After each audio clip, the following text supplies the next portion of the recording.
Hi YouTube family, आप सभी का स्वागत है हमारे चैनल में। अगर वीडियो अच्छी लगी तो एक लाइक कमेंट ज़रूर करना। यहाँ पे देख सकते हैं बरामदा बना हुआ है, बट उसमें गेट लगा हुआ है, क्योंकि जैसे मतलब ये शहर मॉडल है।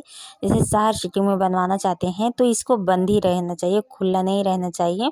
तो यहाँ पे देख सकते हैं चारों तरफ से खिड़कियाँ भी है और चारों तरफ से बगैर, और यहाँ पे देख सकते हैं ऊपर से जो मतलब खिड़कियाँ हैं, गेट हैं, बहुत ज़्यादा खूबसूरत लग रहे हैं। जो कि मतलब बनावटी इसका अलग है। हर कमरे से जो मैंने अभी तक डाले हैं वीडियो में, उससे अलग है, ये चेंजिंग है। क्योंकि ये शहर मॉडल जैसे शहर में बनवा सकते हैं तो बनवाएं, तो इसी तरह से बनवाएं ताकि मतलब किसी चीज़ की दिक्कत ना हो। हरी हरी से देख सकते हैं बगीचा है, जो कि मतलब पेड़ लगे हुए हैं जो कि छाए रहे, मतलब छा रहे।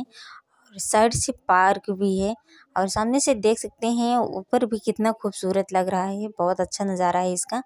और यहाँ पे देख सकते हैं इस पे गेट है, मतलब आने की जीना के मतलब बना हुआ है आने के लिए। और दूर से देख सकते हैं कितना